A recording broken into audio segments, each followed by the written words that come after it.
Hello everyone, I'm Carlos. Happy Memorial Day everyone, and welcome to Political Party Crashing. My apologies for the inconsistent video uploads. As my degree program nears completion, I'm investing a lot of time to finishing strong. So thank you for hanging around as I begin to ramp back up.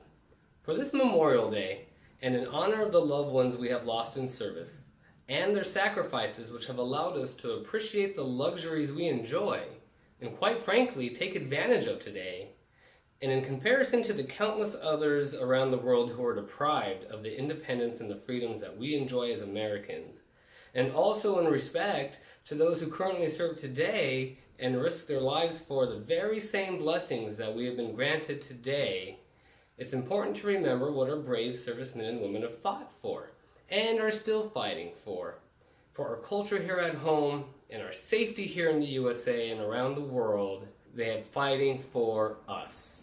And in addition to all the liberties that we are allowed, free speech, freedom of religion, freedom of privacy, freedom to do whatever we try because the sky is the limit. And America is the land of opportunity to pursue life, liberty, and happiness. We must remember not to allow the threats, both global and domestic, to threaten what our loved ones have fought for and are currently fighting for today. In regards to threatening liberties of people, especially our Native American brothers, this administration, fully supported by Republican lawmakers and all who have voted them into office, the American people are attempting to eviscerate 1.35 million acres of land, much of which is considered sacred to Native Americans. This is what the administration is trying to do as we speak. This is what people, the ones we love, are sacrificing their lives for today, in addition to the wonderful benefits that we have. Threatening our long-term national survival is also the misguided leadership shaping our American educational system. And instead of worrying about ensuring that our children understand the gift of our republic and our democracy and the necessity for a balance of power and the Constitution, or even a heavy emphasis on financial skills to make it in life, technology, and excelling academically, we're only worried about who or how education is being provided. And it's now become a private versus public school rights issue. And in the meantime, Secretary DeVos is pushing for an education policy which is modeled by a state with underperforming results. So in short, we're paying tax dollars, millions of tax dollars, for something that is known to be under average. And the last time I checked, America doesn't strive to be under average. America strives to be number one. This is how we honor our servicemen and women, by investing in below average policies for our educational system that's meant to ensure our long-term national survival.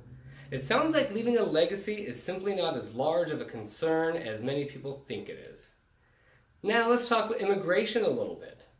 The question is not if the United States must accept immigrants or refugees, because the answer is no. It's nobody's responsibility to do that. The question is about whether we should morally do so, as we have learned from the teachings of many religions, including from Christ. And if one is atheist, the simple respect for human life asks if we should do so.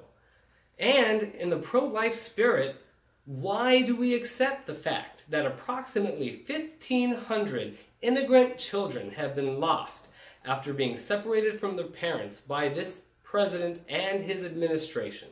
And this president is still being supported today. Is this what our loved ones were sent to die for? Freedom of religion is also being threatened, with each anti-Semitic crime that is inspired by the actions of a president that refuses, absolutely refuses, to forcefully rebuke the rising incidents of hate crimes that are flourishing under this administration, and with each religious freedom bill that is passed, which focuses on the needs of just one religion and not the needs of all religions and all Americans, where is the freedom of religion that we so claim to cherish? Our right to the truth is also in jeopardy. with each false statement that the president makes, mostly on a daily basis, and with each person who remains silent knowing so, and with each person who takes the administration's word without even verifying it, our right to justice becomes uncertain, because the truth is all we have. Our people are fighting very hard right now, unbelievably so, for this president's right to lie and spin the truth. And they're fighting very hard for everybody who enables him, like a parent refuses to stand up to their child when they misbehaves. Sadly, this is what our people are fighting for also today on this Memorial Day. And what about liberty and justice for all? We're on the verge of some critical judgments that are going to be handed down from the Supreme Court. And just recently, workers' rights have been cut by the Supreme Court. And while I understand that companies currently have the right, under law, to arbitration, where is the liberty and the protection for workers? I guess that means we're going to have to change our laws in order to get that. We are soon to find out if people's personal prejudices will allow them to refuse service to people, which I expect is going to happen. And I pray to God that it doesn't, because based on anybody's personal prejudice, we are realistically looking at an environment where that's going to be possible. But here we are, pretending to be patriotic, trying to tear each other down, simply because we're different. Simply because we can expand our own horizons, and we simply desire that everybody should live exactly as we should or be discriminated against. Simply because we can't understand any other perception but our own.